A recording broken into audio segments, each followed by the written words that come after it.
So I live in south central Pennsylvania, and white-tailed deer are a major pressure pest of the local environment onto garden systems. So I grow a bunch of food, and I have white-tailed deer around. How do I manage it? What techniques have I learned? What strategies do I implement? We're going to go over those. About 7 different strategies to protect your garden from white-tailed deer. And none of the strategies are shelling out thousands of dollars for a 12-foot, 18-foot deer fence that will never pay for itself. So what are the cheap strategies? What are the things that you could implement this year or the following year? And what are just paradigms that can help save us money, save us food? Now, fundamentally, deer need to eat. You're not going to go up to a deer and say, sorry, buddy, this is my garden, this is my land, this land is my land, that land is your land, and they're just going to leave you alone. No, they need to eat. They're hungry browsers, so they're going to come around. Now, when they eat, they are browsers. They're not grazers, so they're not going for the grass. They're going for young trees. And when they browse something, this is a black walnut, but they might grab a branch and tear it off like that, and then it'll resprout, and a solid tree will turn into a shrub until some of those branches are able to get up above the browse line. So take here, for example, we've got a mulberry, and this mulberry now has these branches above the browse line, but down in the browse line, it's got all these branches that have kind of created its own little bush shape. So, how do we deal with this? Fundamentally, they need to eat, so first thing we're going to do is we're going to feed the deer. We're going to give them food. We're going to make sure that we have enough of what they like to eat around, because if they don't have, if they don't have what they like to eat around, they're going to eat our stuff. So what do the deer like to eat? Well, they like to eat mulberries. They like to eat black walnuts, as we saw. Generally, they'll always eat the tips. They love to eat hazelnuts. They love to eat hardy kiwi vines. They love to eat sumac. They love to eat all these things. Jerusalem artichoke. They love it. So what I'm going to do is I'm going to plant a lot of this stuff around. Now, Jerusalem artichoke grows like a weed in my area. It's indigenous here. It was here when Europeans came, and it's doing just fine wherever I plant it. It can compete somewhat with grass, and if it gets any hint of TLC, the thing takes off. Now, they will come by and completely, we'll take a look at some of it later, they'll come by and completely decapitate it, browse it all the way down. If they are eating that, they're not eating something else that I'm growing. So making sure that they have generally food around is step number 1. You might say they have the woods. Well, if you walk under the woods, generally it's deep shade, not a ton of stuff grows. And so ironically, they'll hide and they'll live in the woods, but there's not a ton of food for them in the woods. So oftentimes they like coming out of the woods into that forest edgescape, and that's where they're going to find their food. Oh my gosh, guess where we like to live? Forest edgescapes. We like to have trees around, but then open sunny areas where other things can grow, maybe some food crops. Well, they love that too. So there's overlap in what we like. But as long as there's enough nature and enough foods around, then the pressure generally won't be too hard that we'll be able to get into then our second strategy. So we're back at this walnut. Strategy number 2 is overplant. So if they like walnut trees, cool, let me plant walnuts for a long timber crop. There's a walnut. We come down this line. Here's another walnut. Here's another walnut. And there's a shadow following me. Weird. Let's see. Walnut, walnut, walnut. Now these guys are 2 years old, but there's just, I went probably every foot and put a walnut seed in. So there are just tons of little walnut trees that, and there's a bunny back there in the distance, another one of our little browsers. So I just way overplanted walnut trees. The mulberries I didn't plant. They came up on their own. I just let them. If they're male trees, I let them go. Because if the deer's eating a male mulberry tree, guess what it's not eating? My female mulberry tree that's going to produce fruit. Or they're not starving, so they won't hop it into my garden because it's too difficult. Look at this. Deer browse right here on this mimosa. But once it gets above the browse line, it's good to go. So overplanting, if I want hazelnuts, I'm not going to plant 3 hazelnut bushes out and about. I'm going to plant 40 hazelnut bushes, and I'm going to get them as little cheap 1-year seedlings, bare root, so that I have enough for my money, and we're going to plant them. So that's strategy number 2. Strategy number 3, right here. We've got a whole alley crop of butternut squashes. Plant things that the deer don't like to eat. If I did this with soybeans, and I actually did back there, I got 0 soybeans. As soon as they came up, they got eaten by deer and rabbits. But these guys have kind of prickly little leaves, and even when they don't have prickly little leaves, like our butternut squash, like our birdhouse gourd over here, birdhouse gourd has very velvety leaves. They're not touching it. Why? They don't really care for squashes. So, grow things they don't like to eat. What else don't they like to eat? They don't like to eat potatoes. So I did an entire alley crop, Ruth Stout method, of potatoes. They don't like tomatoes unless they're starving. They don't like peppers unless they're starving. They don't like garlic or onions. So when I come back through in the autumn and next spring, I'm going to put in a lot more alliums. Now, so that's strategy number 3. Plant things that they don't like. Now, what if you plant something that they do like corn? Well, this sad little corn. I mean, it's not sad, but it's way past its season. So this corn got browsed off pretty well there. But if we look at the next bed over, we've got a basic fence. Nothing special. I just hook it on to the other fence, and that's how it stays. This corn survived and actually got cobs off of these. I got no cobs off of those because as soon as they'd come up, they'd browse off the tips. The plant kind of grew, but that was it. So sometimes if you've got enough food around in the landscape, a basic fence might be all you need to keep them from an area. Like I said, deer love soybeans. I've got this whole bed full of edamame soybeans. Nice, big, healthy soybean plants. I've got these beans, climbing beans, growing up the trellis. Got cucumbers growing up. I've got the birdhouse gourd. I've even got the scarlet runner beans coming up. But even though they love soybeans, this basic fence is enough to keep them out. So, and that was just lawn earlier this year. We just tilled it and then sheet mulched it with newspaper and then lawn clippings once the plants were about yay tall. And it's doing great. It's doing great. So basic fencing in strategic areas can save your plants if the deer aren't starving.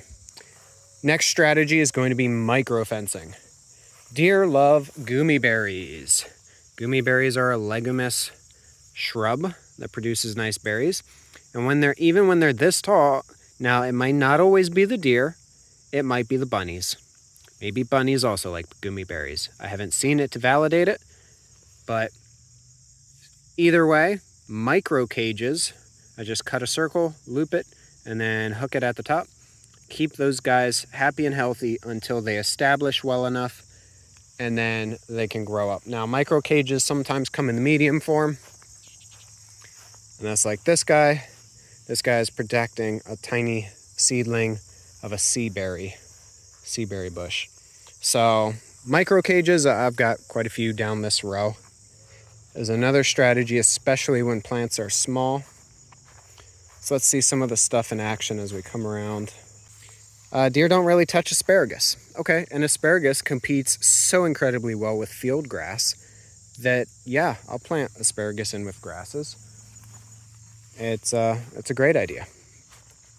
Now, deer love hazelnuts, but when hazelnuts get so massive, There's only so much that the deer want to eat. But we will see one example of a hazelnut that would get so browsed. All right, there's a hazelnut right in here. This hazelnut would get so browsed that there's no branches beneath this part right here. Under that, there's practically nothing. So it had to wait multiple years until it got above the browse line. Once it got up there, it's fine. But it took a while for it to get up there. Got a medium cage here. So actually, unfortunately, any day now, this guy could get nibbled off. So I could either make this cage taller, replace it with another cage, or if I just let it go and it does get nibbled off, I'll just wait till next year. It'll resprout with stronger vigor. And as long as it has this photosynthetic core that the deer aren't going to touch, it'll continue to be able to build that energy until it's able to shoot above the browse line. But deer don't only browse. Oftentimes the bucks will come by, and if I've got like this nice tree and it's maybe 2 years older than this, a buck will come by and rub its antlers along the trunk, and if it does that all the way around, it can kill the tree. So an additional strategy is don't prune the lower branches. So this tree is perfect size for a buck to come by and scrape off the bark, marking its territory or whatnot. So by leaving these dead branches, even though they're mildly unsightly, I could easily come by and trim those off. But by leaving them, it's buck deterrent. Now this tree will eventually shed those little branches, but by the time it sheds them, it should be large enough that I don't really have to worry about that. Okay, so right as I turn around, we've got a little hazelnut here. Again, just a capped off cage like that. Keeps it safe. Got a little pecan tree. They don't touch those. Here's a Jerusalem artichoke that's super small because, like I said, they love Jerusalem artichoke. Keeping a cap on the fig tree, although they don't always like to go for fig trees. Edible tilia, so we capped that guy off after it got browsed. Another hazelnut.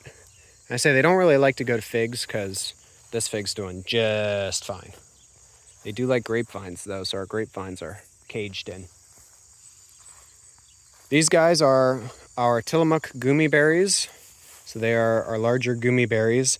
And they got so browsed early in the season that I caged them.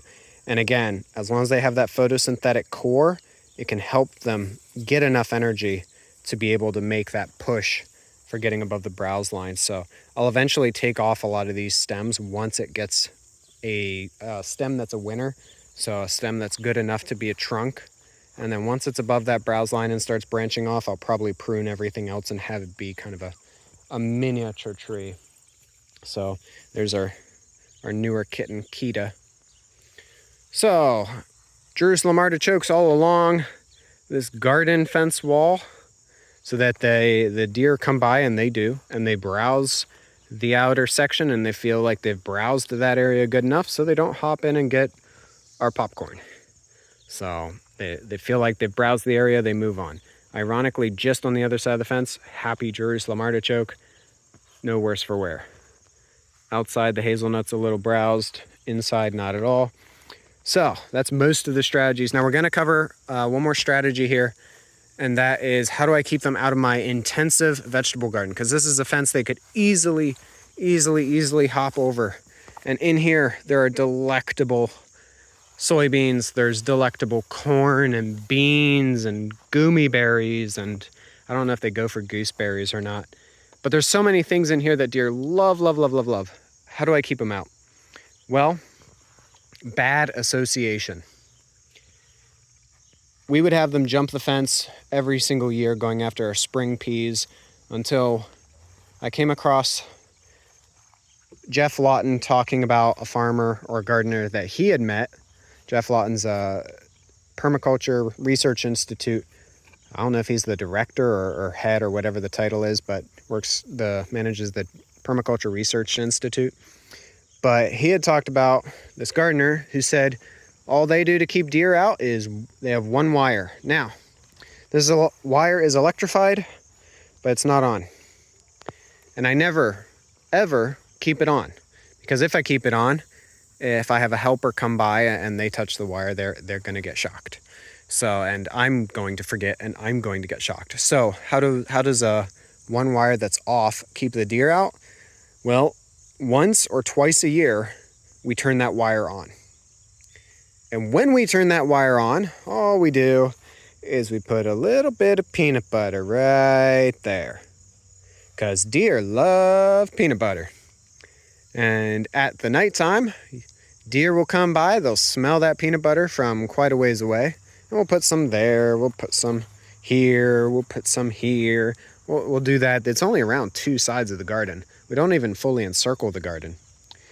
And middle of the night sometime, I'll just hear a bunch of vigorous deer snorting, and which is an alarm, a serious alarm response that they have, and I'll hear a bunch of deer running. So all it takes is one deer, one lick, and they associate the garden with danger, harm.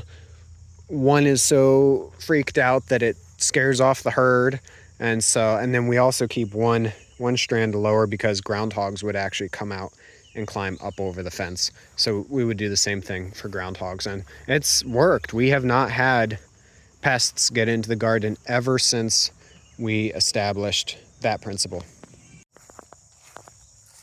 So those are largely the strategies that we use here at this site and other sites like it.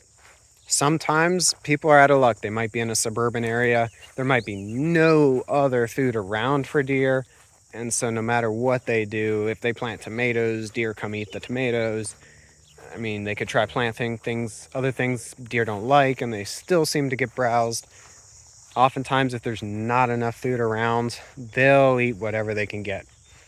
So we do get still, I mean, our system isn't perfect. Some of the times deer will actually benefit us.